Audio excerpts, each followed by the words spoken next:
Everybody, this is Carl back again for another movie review. We're officially done with the month of October with all the Halloween movie, TV show, and comic book related content for me to review. You can see all of that on my YouTube channel, youtube.com/talkativecarl, where I review the first Scream movie, all 3 seasons of Danny Phantom, American Psycho, starring Christian Bale. There's a bunch of other stuff, so definitely check all that out. My comic book reviews of Batman Damned and Forever Evil. You can check those out. So right now, and I know because it's always irksome to me. I don't know about you guys, but literally like a few days before Halloween, people already started buying up Christmas decorations and all this other stuff. It's not even, first of all, it's not even Halloween just yet. Second of all, let's keep each month where they have their own little moment in the sun for their holidays. Cool it, December, Christmas, okay? You have 31 days for your thing, okay? And it's like each year it seems like it's creeping further along until it's absorbed. It's already absorbed, like November at this point, where because it's already dangerously close to creeping up over Halloween at this point. October, well, technically, personally, I think like towards the end of September, leading into October, that's Halloween season, okay? And specifically dedicated to Halloween and everything associated with it. By November 1st, up until November 30th or 31st, I don't know the days. 30th, yeah. Up until November 30th, that's all Thanksgiving. Only thing people should be concerned about and buying up is fall decorations, poinsettias, cornucopias, all Thanksgiving like ingredients, and getting stuff together to like visit people. That is it. This is like, that's dedicated for Thanksgiving right now. By the time Thanksgiving is over and Black Friday starts, that's when you should be concerned about Christmas. At least I think that's fair. Like, as soon as Thanksgiving Day is done, that's when you should concern yourself with like Christmas. And like, but I don't know.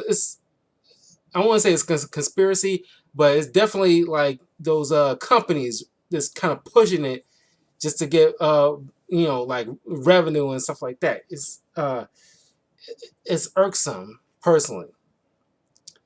Anyway, sorry, I went off on a tangent here, but I just want to make sure that for my channel, I want to make sure that October is only with Halloween stuff. November, I want to try. It's not, people don't put that much effort into making like not enough Thanksgiving related like films and like definitely not comics or anything like that. But it's just content that I can put up for the month of November, dedicated for like any related Thanksgiving stuff. But by Black Friday or even December 1st, that's gonna be all Christmas related content. But anyway, this, you might not consider this movie Thanksgiving film, but it's centered, at least where the climax is centered around the Thanksgiving holiday, because the Macy's Thanksgiving Day Parade is going on here. So Tower Heist. I didn't see this in the theater, but it looks so interesting because I dig myself a heist movie, and Tower Heist is like not only an underrated heist film, but it's also underrated Thanksgiving film. Personally, that's why I put it on the list because I actually dig it. It stars Ben Stiller as Josh Kovacs, Eddie Murphy as Darnell Sly Davis. You got some SNL alums here. Casey Affleck, Charlie Gibbs, Alan Alda as Arthur Shaw, Matthew Broderick as Mr. Fitzhugh, Judd Hirsch as M. Simon, Tia Leone, Claire Denham, uh, and Michael Pena as Enrique Devereaux. And this movie is, I did this because like you don't get many. You got like they spend their budget on like you know only shots that's really kind of like this the most important is you either very few times you get like street side kind of scenes, but they like I give this movie credit when like they put the budget where it needed to be. And of course when they shot this film uh a week before, they make sure, because that's when like because this technically had the actual Thanksgiving Day parade in New York at the time around 2011, but they shot scenes. They got like cameramen to shoot certain moments in the Macy's parade a week before the movie was going to be shooting, and then they during shooting, excuse me, they put in certain spots for their people to be, because you can't sit in there like have your actors actually bum rushing the actual Thanksgiving Day parade. But I thought that was that was smart, money smartly spent there to make it feel as authentic as possible they can.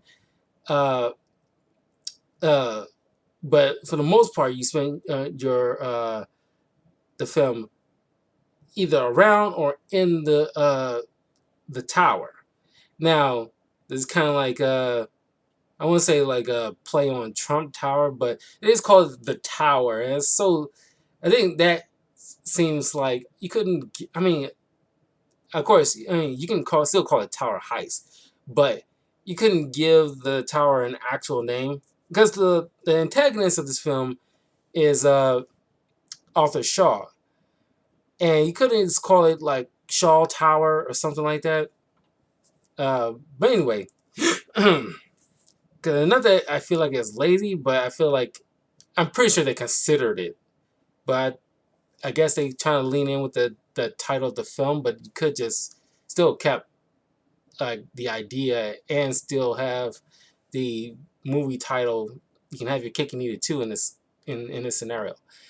But you have Josh, who is the building manager of the tower, who pretty much handles the nuts and bolts of all the employees and the care for each resident there at this high-rise apartment. And you meet like your like little by little you meet like these various workers, but you're clearly like focused on the particular people that's going to be part of this crew, this would-be crew. uh you got Charlie, who's Josh's brother-in-law, who's married with a kid on the way with Josh's sister. And you also meet Enrique, who's like a new who's the new hire, who's like an engineer or electrical engineer. And I mean, I know a lot of people, because Michael Pena was in like the Ant-Man movies. Don't know he's going to be in the third one. People love him in those films, and his little funny recall back of like MCU events and stuff like that. I don't really care for it. If I'm being perfectly honest, I might be in a minority in this. It seems, it doesn't seem funny to me. I guess the way his dialect is, it makes it entertaining to hear. and he does it in such a very simplistic way, and it's like, okay, but it's kind of like it's just one of those jokes. It's just like it might be funny to other people, but you're just not getting it. Not that you don't understand it; it's just not funny. Uh, but you know, uh, I mean, I love like Ben Stiller's delivery here when it's like they're not allowed to have phones during work. They can't bring it to the job. Now, mind you, this is like mid 2000, and like people are probably wasn't as glued to their phones then as they are today. Because, like, kid you not, at the very least, you should have like lockers or tell your people to like keep the phones off. Because, yeah, my job, I'm not allowed, nobody's allowed to have their phone. Well, you can have your phone on, but you just can't like be on it during work. Uh, but I don't know, not sure why that isn't just to be the rule there to like, because you can't just tell somebody to leave your phone at home because like that'd be ridiculous. But it's an odd rule. Like I said, this movie was made in the mid 2000s. Like I said, people wasn't so obsessed. I wouldn't say they're obsessed, but they wasn't glued to their phones as hard back then as they are now. I'm pretty sure if this movie was made now, that rule would be a little modified uh, to fit with the times. Um, you meet the doorman Lester, uh, uh, who's like it's like one of those like you work in a place and you got like one of those older people that's so nice and you so chill with and everything like that. He's one of those kind of people. And Josh's brother-in-law, uh, Casey Affleck, like in general, I like him as an actor well enough, but I don't know. Uh, it's hard to describe his performance in here because it's funny, but you know, but then it's kind of like a mixed bag of yeah, there's funny sprinkles here and there, but overall it's empty calories. And it's like because first you know speaking moment in the role is trying to explain to Josh because he's got a baby on the way. He's nervous, being a new dad, and all this other stuff. And then, but like before he gets into all that, because Devereaux is following Josh behind while he's trying to conduct this interview on the go. Uh, he just goes over like, "Can I help you?" Yeah. It just it kind of feeds into the stereotype. I don't even know if it's even a stereotype. But a lot of New Yorkers claim that little moment, or not that moment, but claim the behavior is that New Yorkers are just fucking rude, and it's like I don't know, is this a defense mechanism or just kind of like it just adapted to it? But it's just like I don't know. It's like if I was like Enrique, I was like, "Excuse you, shit." You could just be a little bit more polite than that. Like if you want have a private conversation, because like I don't know. That is like because you get like decked in the mouth here in Chicago. Don't fucking play with us like that. Uh, you reword the reword that sentence, bro. Because don't you catching attitude, you catching hands too at the same time. So don't play. I don't give a fuck you from New York. Uh, uh, but then it's like he gets like super nervous, which is like understandable. Like you're a new dad, and everything's like he's worried about a lot of stuff. And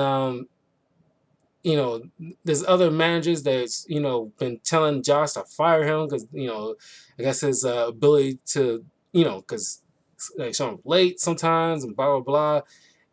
And like you see him like giving this woman who he thinks is Chinese and trying to give her a gift for Chinese New Year because it's important because like he knows he's like a people person kind of situation.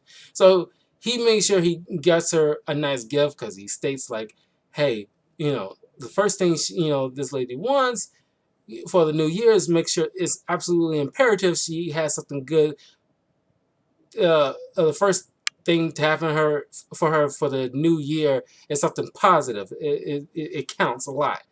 So uh, he gives and kudos to Casey Affleck. I'm pretty sure he got some dialect coaches to teach him how to speak Mandarin. And he presented her with the flowers. She just laughs and walks away. You find out later this woman's Korean, uh, which gives like Ben Affleck and Casey Affleck a funny little exchange where it's like like maybe she is Korean. Why are you whispering? She is Korean.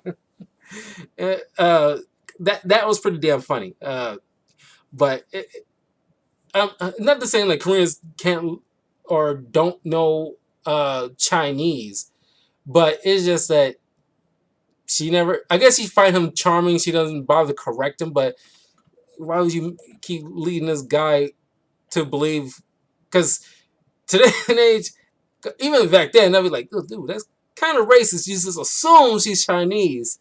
You didn't do your fucking research. You spent time learning Mandarin. You didn't bother to look up to see if your tenant comes from China.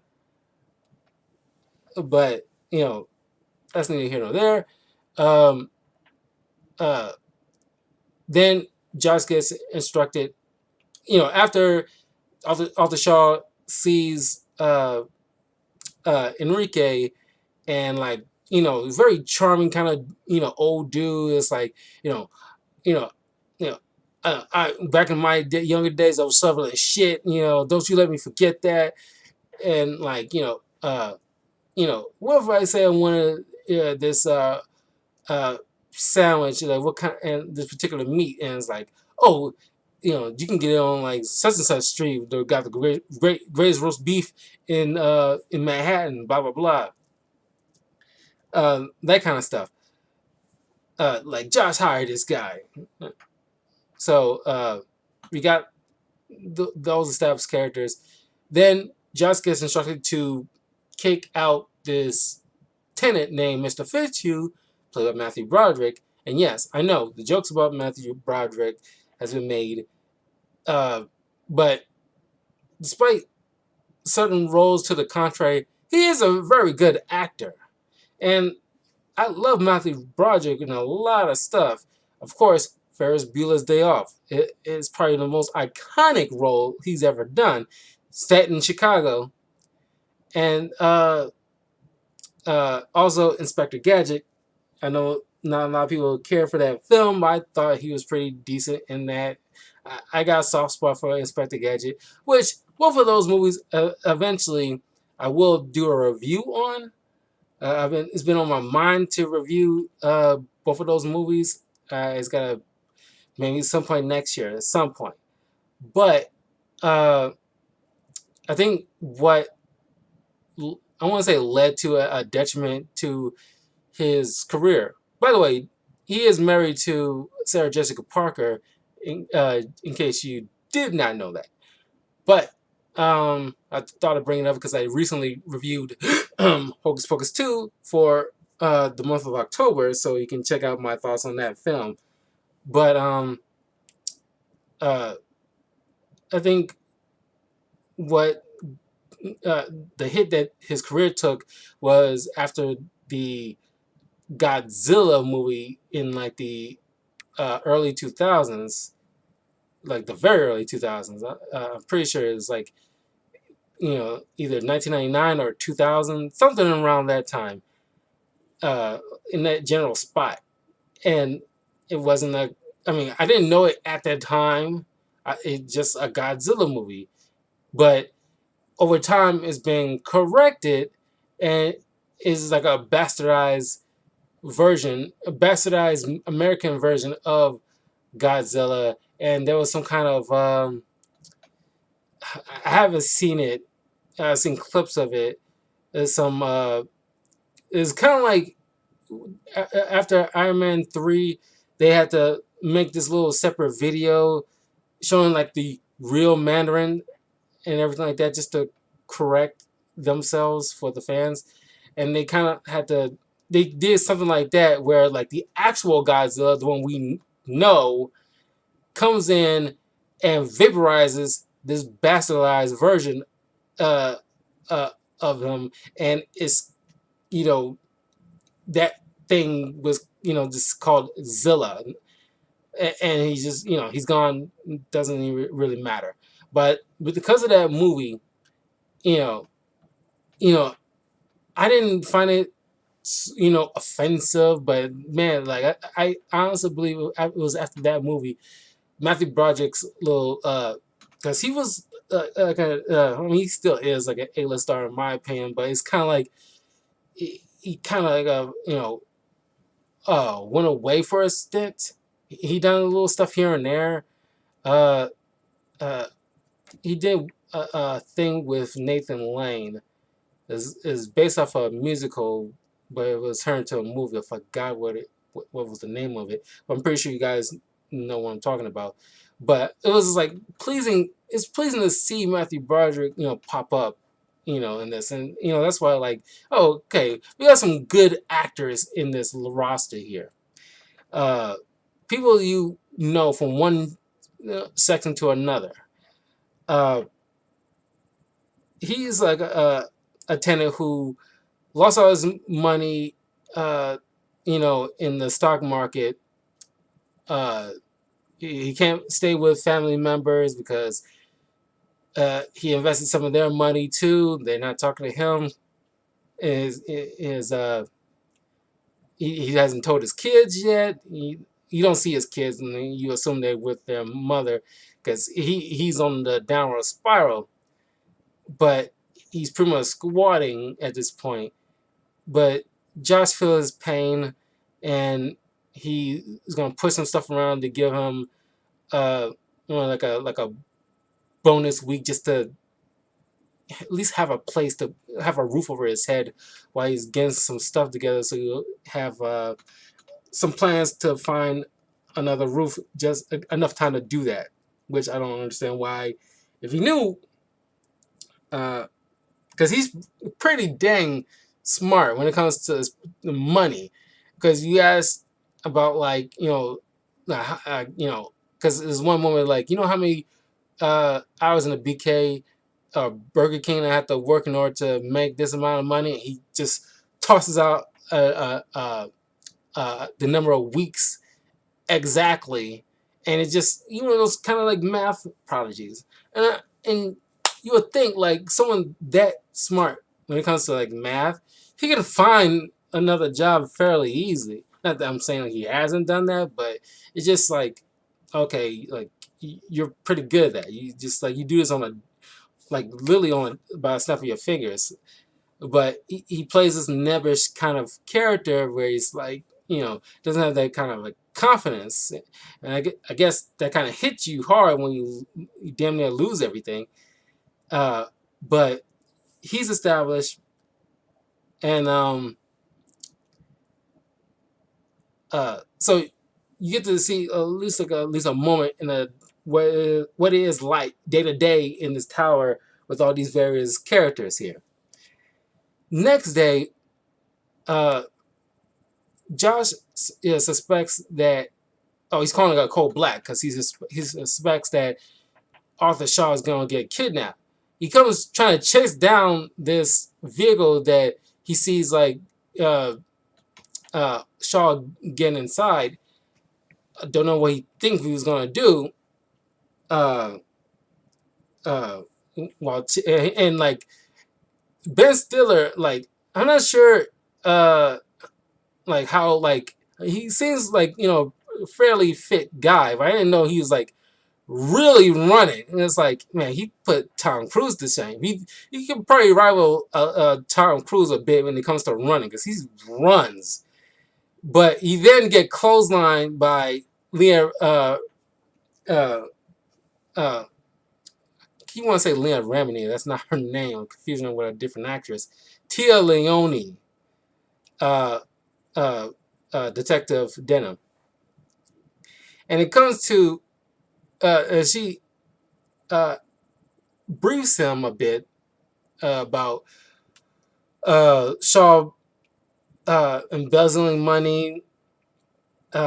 He's trying to trying to make a run for it. It wasn't a kidnapping, and so right now he's under arrest and assumed to be on house arrest and pending the next court date. Uh, and so Josh had to uh, break it down.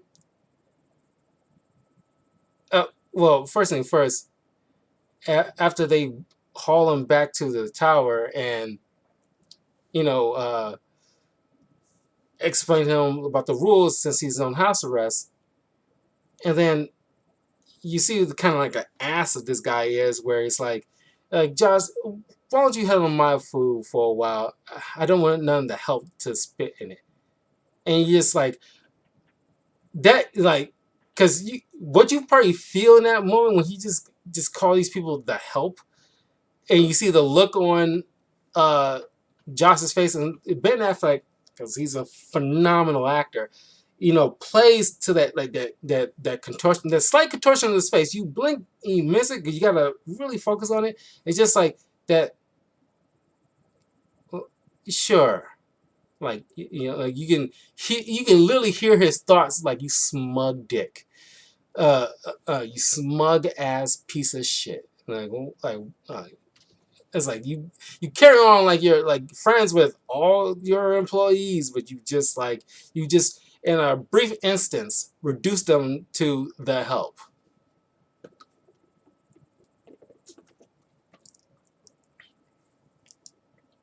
So, uh, and he trying to pay uh, uh, Josh with 100, and Josh had to explain to him, like, sorry, Mr. Shaw, but we don't accept tips at the tower.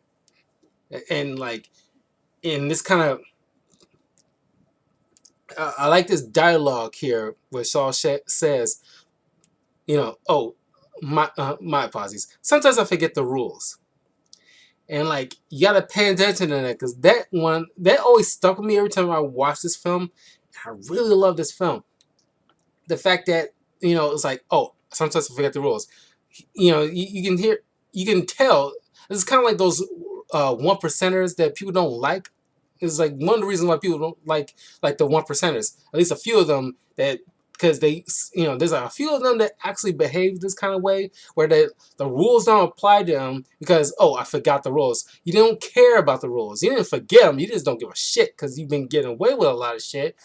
And it's just like, it reminds me of I just, in October, I did this anime psychology video, which is going to become like a series of videos, that I want to do for certain anime characters. I did 2 so far. I'll have more coming up in the new year.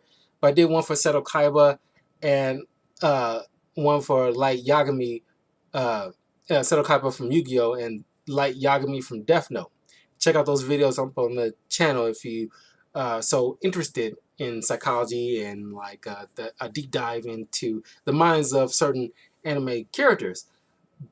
There's a hell of a lot of research involved in that, given what we know about certain characters.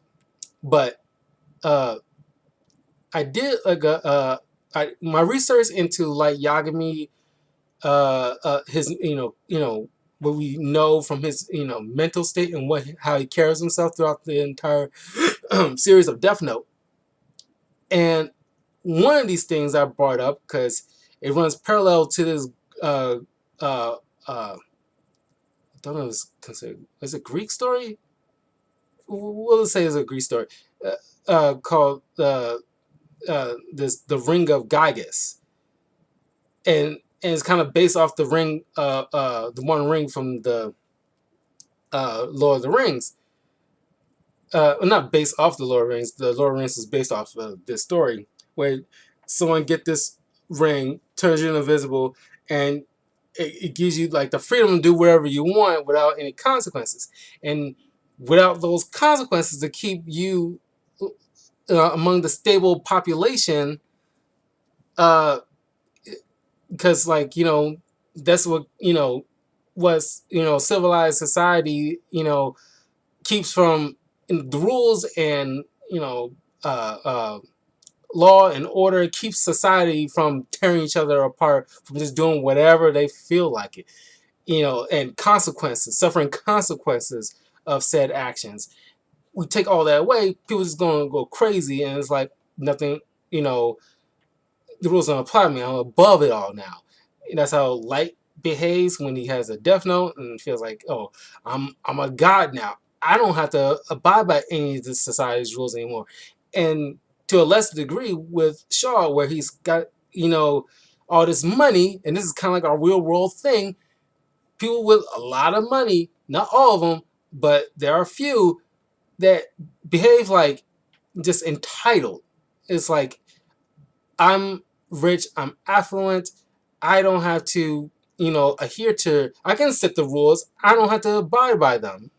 And it's like, oh, I just forgot the rules. You did not forget. You don't give a shit. Uh, so, uh, you see, I like this chemistry between Denham and Josh here, where Josh can easily point out that she's from this like, I don't know, this New York thing where it's like PS 183, blah blah. It's like PS 120, like we from PS 10 110, like go Lions, like nobody outside of New York gives a fuck or don't even know what the fuck that is. It's some weird public school thing, I guess. Uh, uh, he can tell she was from some part of New York. I don't know if it was Queens or whatever. Uh, and she points that out to him later on. It's like, because you obviously pay attention. Because he asked him, since you're so got that kind of keen eyesight on these details, where you think he hid his money? Because like you would have noticed, given how long you worked here. Of course, he doesn't know. And so Josh has to explain to his coworkers that about the embezzlement, and also had to confess the fact that their pensions. Uh, Josh himself requested for Shaw to invest in their pensions, trying to triple their portfolio, so that would have like a lot, uh, uh, down the line for them. Uh, so all that is gone, and this is not too long after Lester explains to Josh that he was planning on retiring at the end of the year because he was so distraught that he literally tried to kill himself on the New York subway. Uh, I guess he doesn't have any next of kin in New York, so I guess Josh is his emergency contact. So Josh goes to the hospital, and Lester explains to him that like like I spent like 3 decades, nearly 3 decades, just opening doors for these uh, 3 different hotels, and like truth is, people can open their own doors, and just to lighten the mood and like trying to cheer him up is like, but nobody can open up doors the way you can. But here's the thing, given that he's like a black man, and I'm pretty sure he's been through like the 60s and 70s and stuff like that during like civil rights, and like hard for like a black man to get like a good steady job. uh so yeah, like there wasn't like many kind of like opportunities for him to pursue outside of like pretty much like just grunt work kind of stuff. But and here's the thing, because either that's one thing that I cannot overlook, but also cannot overlook the fact that yeah, after maybe into like the mid to late 90s, into maybe in the early 2000s, you would think he would have maybe just because like you could have had a chance of you can like you know whatever job that you're at, ask can you do get like a promotion or like uh, a raise, or, well, maybe not a raise, but if you don't like sitting there opening doors because that's all you've been doing so far as like a career, what you can call it career is a job, but it's like you get at a certain point when things were less racist. Not that like racism died down in the 90s or anything like that, but it was very less racist as it compared to when he was probably growing up. And you could have gotten like a, a, a more than like a better paying job. Don't know, not sure how much like doorman make. I doubt it's like crazy. Is bare minimum wage, but he could have like easily gotten like some kind of like a better job if he just didn't want to sit there open doors for the rest of his life. So, because all his pension stuff that he was relying on, because he was planning on retiring and moving to Florida, uh, and just have like a decent like money in the bank for the rest of his life. He this gives like Josh like because the detective thinking he was giving like Shaw a pass after that the help comment he made, but this really like incited Josh. He marched down to the tower with Enrique and Charlie behind him, and Charlie trying to like calm him down and think about it for a minute, which is the right thing to do. Like when you're angry, like any therapist will probably tell you, like when you're angry and stuff like that, you need a moment to like just breathe it through before you do anything reckless. Because like no matter how right you are in your anger, when it like goes out of control, it's out of your control and things happen that goes beyond what you intended. You don't want that.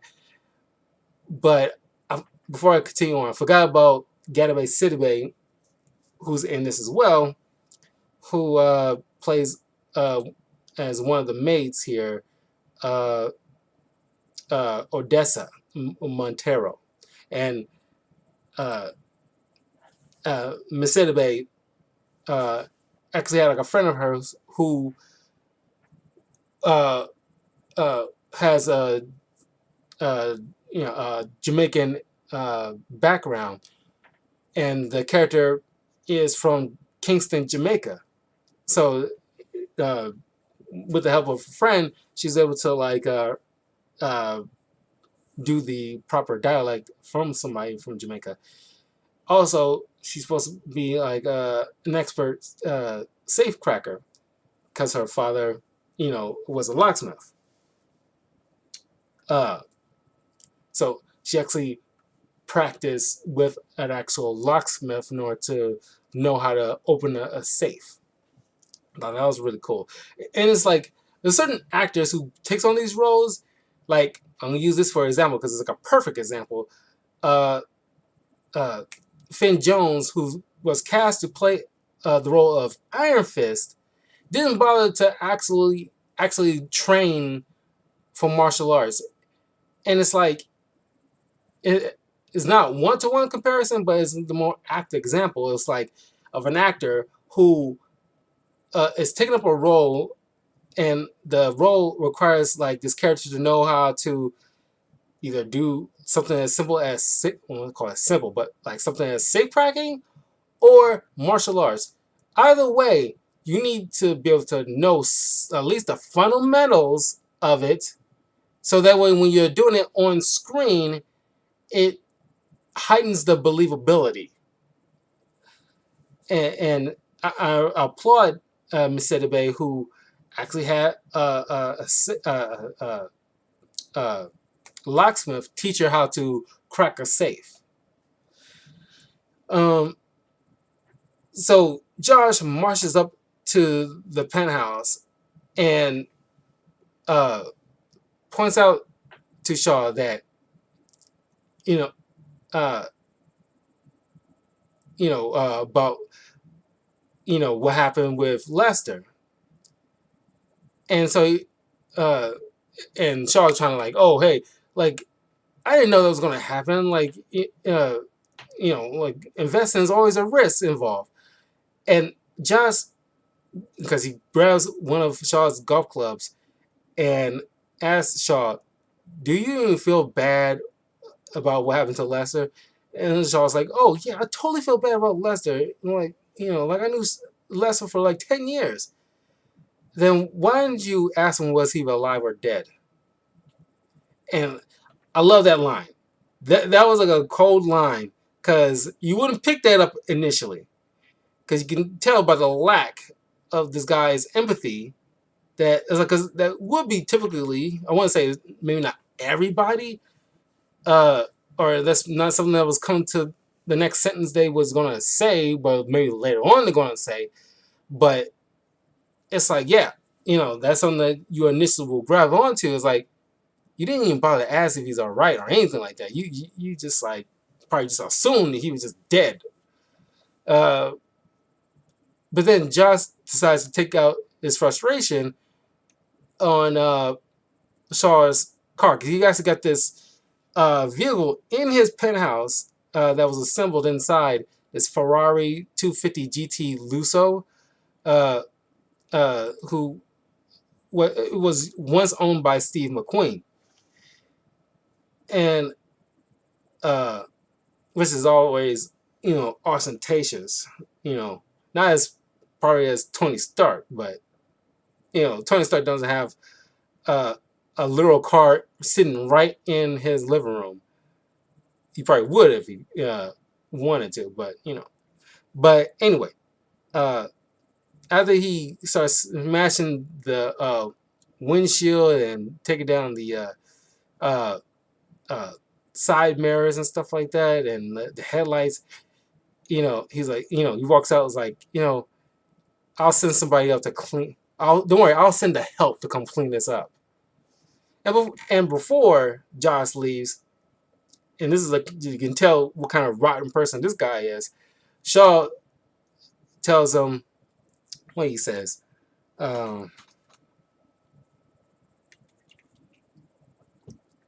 It's just like a snively thing, like, uh, don't forget to have my food sent up here. Uh, there's something arrogant like that. And then one of the other managers, the only person I can think of that was like above Josh himself, just decided to like fire all three of them because like Josh may have done a deed with these two following him up here, which is kind of like effed up. But uh, even though the guy is like, yeah, like I invested some of my money uh, with that son of a bitch too. Well, we all got jobs to do. I was like, wow, dude, you could have just suspended him at the very least, so you didn't have to fire him because like, dude, uh, because they mentioned about Lester, he's like, Lester will have his job back here. You guys won't. So,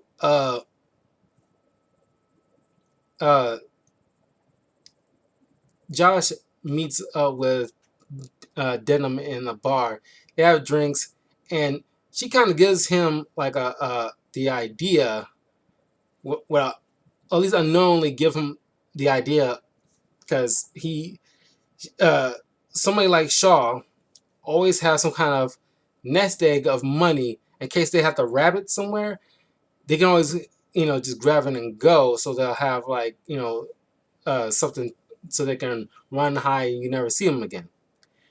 And it's like at least $20 million unaccounted for. And Josh decides to plan a heist to pay back, the employees all that they lost because of Shaw. And so, and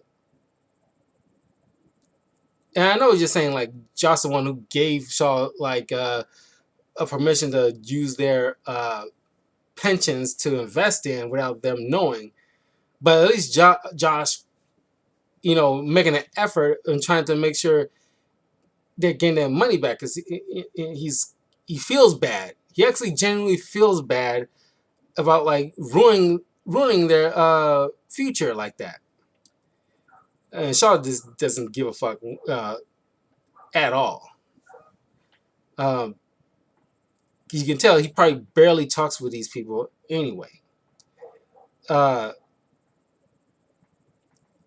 so Josh decides to plan a heist, but none of them are uh, expert thieves. You know, like, oh, here's another thing, because he brings in Enrique, Charlie, and Mr. Fitzhugh, but on the way up to the apartment to chastise Shaw, they bump into Mr. Fitzhugh, and Josh asks him, since he's like, whiz with like money and math, like, how long would you say, Shaw knew that he was uh like, getting money trouble?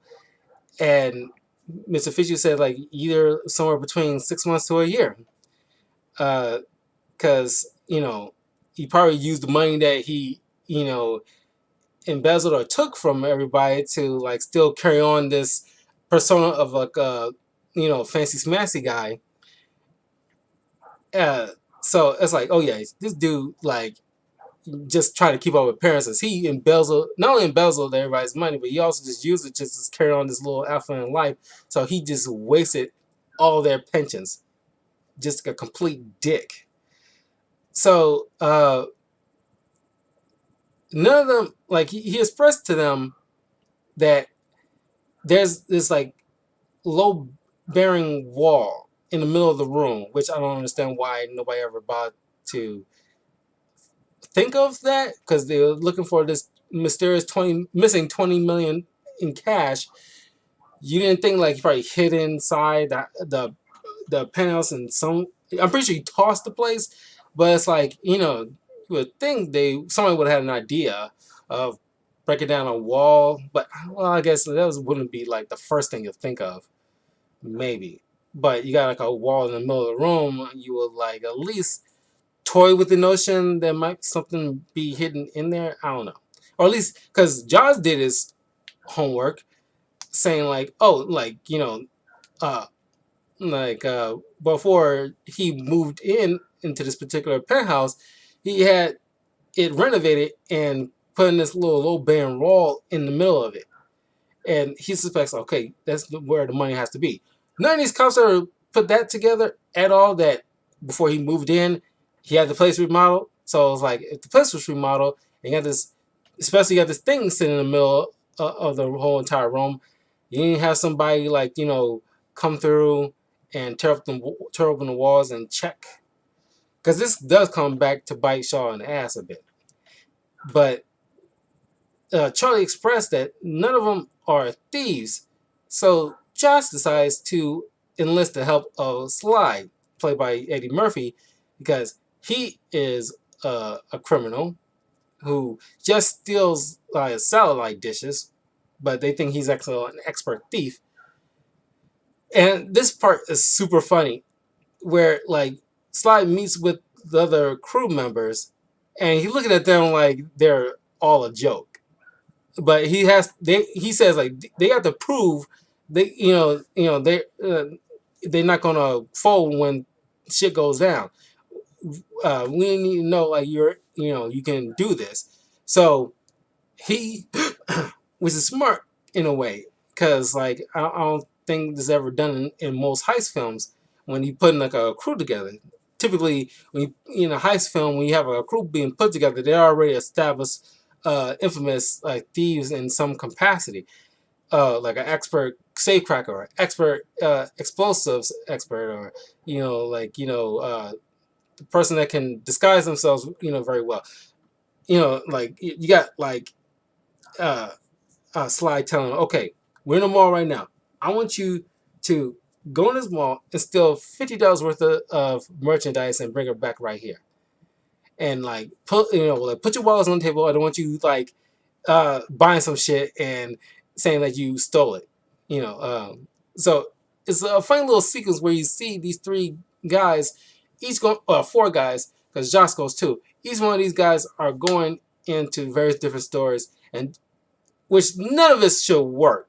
Maybe one of them probably will work, but by and large, they all should have been caught. Because it's kind of dumb without nothing going off.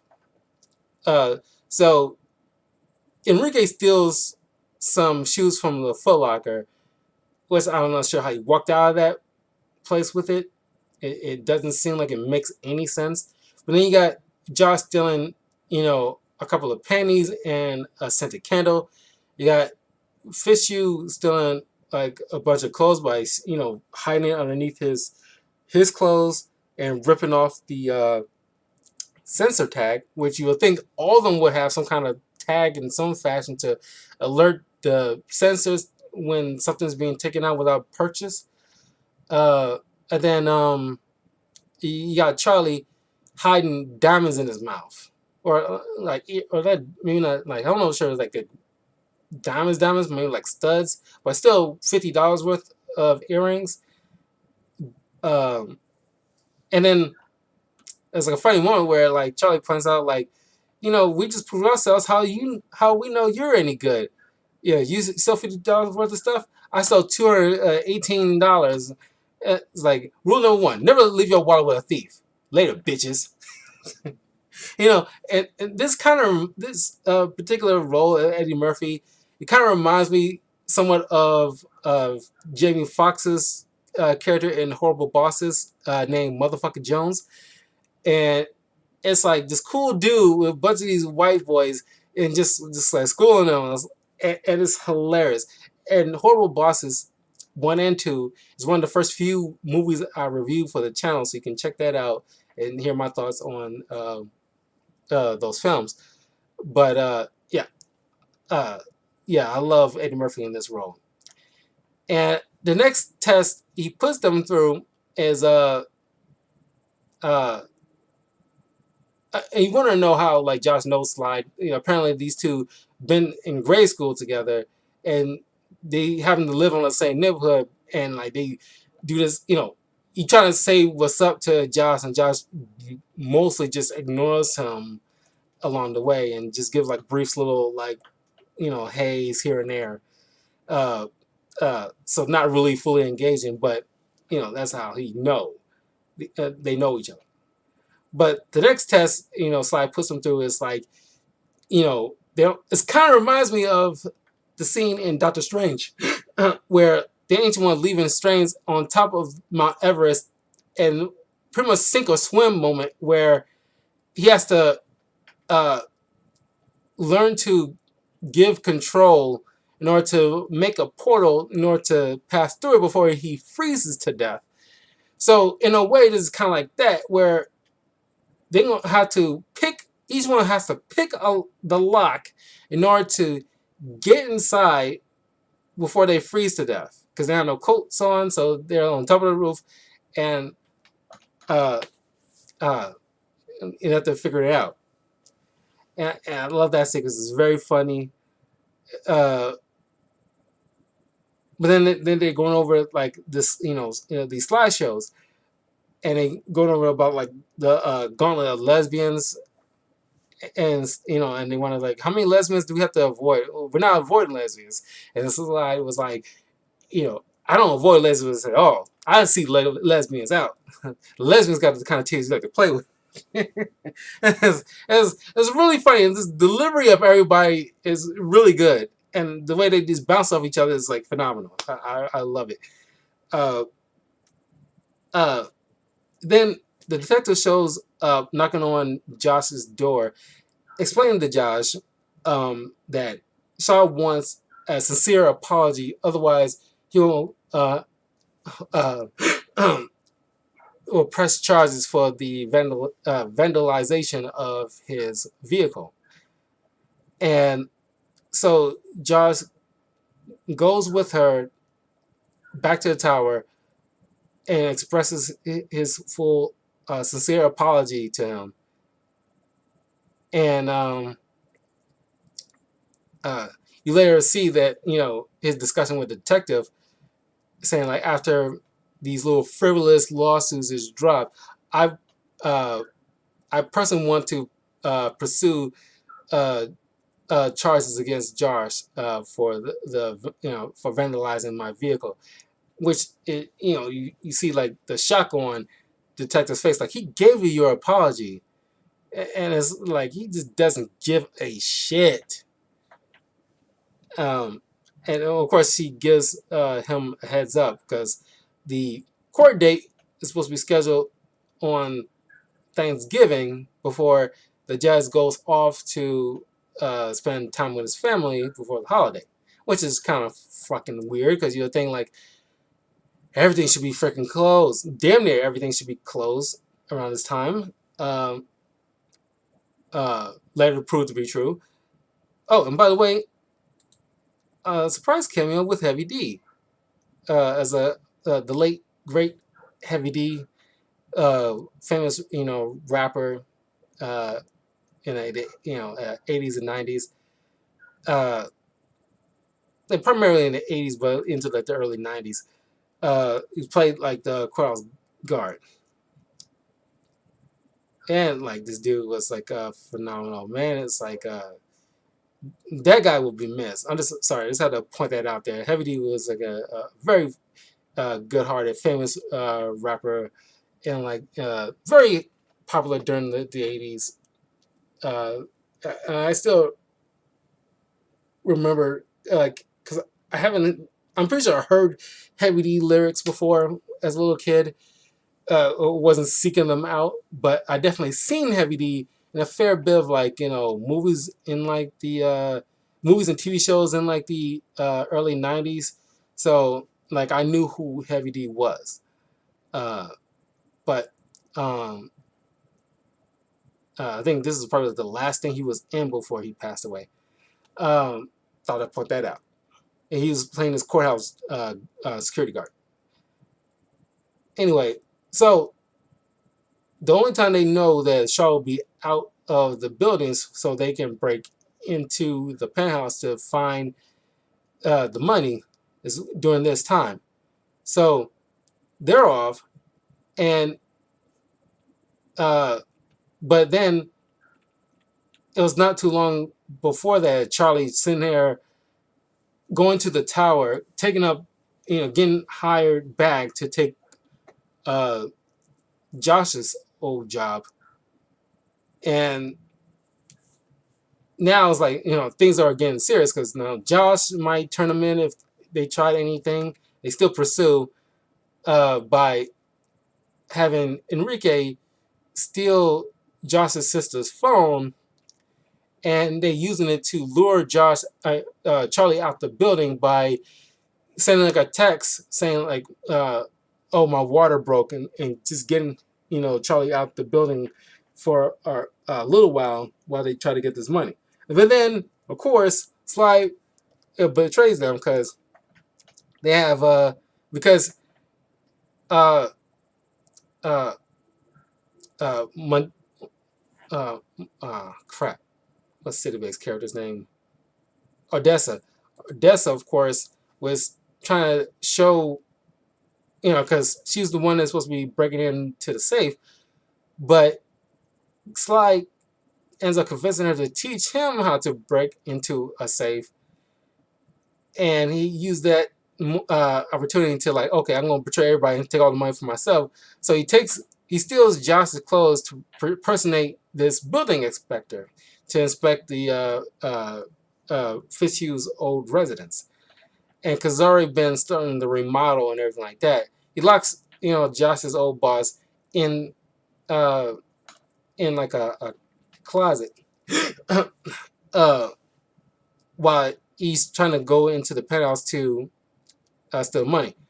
Of course, everybody's convening onto the spot, and then they find out that through the tussle between Fitzhugh and uh, uh, Slide, because Slide brings his pistol with him, and the gun goes off. It bounces and ricochets off of the car, and they notice that it's made out of solid gold.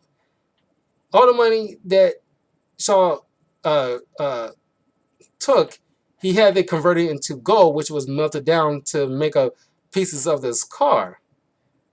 And it's like, okay, I doubt this should be like a functioning car if it's made out of solid gold. I'm not sure like it's completely solid, but it's just like, certain the metal materials typically used are gold, but it's painted over. I'm not sure it's supposed to be functional. Uh, but then Fitzhugh points out this could be worth $45 million, give or take a 10 million. So since it was broken down and reassembled inside the penthouse, they have to take it out as a whole, which they took down the glass window and used the uh, uh, window washing. Like those window washers. They have this little mechanism to lower themselves to clean the windows of a building. I used that in order to lower the car, which is luckily and conveniently, 6 floors, uh, like six floors below Shaw's place is Mr. Fishue's old place. So this is where they lowered the vehicle down to, but it was just a little shy. It couldn't. Like I'm not sure how they're supposed to. I guess they used uh, going to use some kind of hook thing inside the old penthouse in order to hook on to the car to lean it into the apartment. But the whole ordeal like nearly causes Fishy to fall over. But luckily, Charlie came back in time and saved him. So now they bring in the car, which allows Josh to find this ledger where all of Shaw's secrets and money that he you know uh, had hidden and all this other stuff, all this incriminating stuff is in this ledger. So he keeps it to himself because he obviously there's little callbacks here that shows up at the end of the film, typical in a heist film. But uh, as Shaw and the detectives is coming back after they realize they've been duped, uh, they you know they show back up, and each member, except for like Slide and yeah, except for Slide who managed to slip away, each of the other members, including Lester, who helped cause a distraction to keep to misdirect the police officers to give them enough time to hide the car. So uh, each one of the members are uh, getting hauled away, and one of the employees that Josh knows turns out to have been studying for the bar exam, which you see this little you didn't think it was gonna like play into it until the end. You didn't realize it was gonna play into the overall narrative at all, but it was a nice little callback. Like, oh, she's studying for a bar exam. Oh, and like you see Josh like we're doing this dance again. Like, what dance? Like, you pretend like you're not studying for a bar exam, even though like I pointed out to you, but you say you're not. It's like, but I'm not studying. It was just funny. It's a little funny, but also a cool callback that it comes back around, kind of like a good heist film. Things that seems like so insignificant, fits in like an overall piece of the narrative towards the end. She comes in as a lawyer, a full-fledged lawyer, as of 3 days prior, uh, to talk about like the release of uh, her friends. But before that, they're all in this paddy wagon with Shaw, and Shaw, while he's sitting there threatening them to ruin their lives, Josh points out like, "Oh, I found your ledger," and then Shaw attempts to bribe them, but they point out like, we don't accept tips at the tower. So now this dude is fucked. Uh, so uh, uh, with this, thanks to his ledger, the cops got enough to put Shaw away for life. But you know, the everybody else is getting released and not charged. Josh has to stay for a 2 year stint, a year on good behavior. Uh, Even though you can tell like Josh and the detective is forming a relationship, uh, you can tell like she's probably going to wait for him and stuff like that. Because the chemistry is there. But Josh, without hesitation, like yeah, I'll do it. I'll take my 2 years. Uh, as long as like the others get to walk. And you see at the end where like Shaw's walking in like a different prison because he has like an orange jumpsuit while Josh was walking into a different prison wearing like a blue jumpsuit, and it's like it's like a different parallels. Like they both go into prison, but Josh going there with a smile on his face, knowing that things are working out for his friends, while the guy who's been selfish this whole time is walking in, mouth agape, people talking like fresh meat, fresh meat. Uh, uh, uh, and it's like the dawning of the realization of his comeuppings is all over him, or all over his face. But then you see like Sly, uh, uh, Charlie, uh, uh, Enrique, and the others are uh, uh, had the car hidden on the roof of the building in this in this top floor pool area, and was hidden away. So now that the stuff is dying down, they can fish out this car, and they broke it down. And each employee of the tower who invested money into Shaw and lost it, each of these pieces of gold, they got their money back and then some. Well, the rest is divvied up among the people who pull off this heist. So yeah, this movie is fun. It's hella fun. Like any good heist film should be fun to watch. Just like how I love the Ocean 11 films, which one day, because I wanted to review those three movies either before or after I uh, left or came back from Vegas, because that movie, the first movie, really wanted me to visit, really enticed me to visit Vegas one day. And I'm glad I'm there because I get to see certain sites that they were at. So that was really cool. Um, I think I have all the photos of my time in Vegas posted up on my Instagram, which you can follow me there in the links in the description, as well as, by the way, follow me in the other links in the description, like my Twitch and YouTube channel. If you want to follow me along on my reviews and video game walkthroughs, that kind of thing. And definitely leave a like and hit the notification bell for videos like this if you enjoy this. But by and large, that's pretty much it of the film. That was fun. I enjoyed it. Uh, do yourself a favor. I mean, you can rent it for like at least $3 on Amazon. You can check it out for 2 days. It's fun. Uh, it's not like you know a very you know uh, like rosebud kind of artsy kind of film or high intelligent thing, or it's not Schindler's List or Godfather or anything like that, but it's just like a fun heist movie and a nice little moment to set around the Thanksgiving holiday, so you can enjoy it. But leave a comment below. Let me know what you thought of Tower Heist if you've seen it, or if you haven't seen it. Of course, this is a full spoiler, but if hopefully I got you curious to checking out the film. I didn't explain every detail, but check it out. Let me know what you think, because it's fun. It's a fun film, and yeah, everybody's just like doing a great job at each of their roles. It's great. But anyway, I will see you guys later. I got other reaction videos to get through.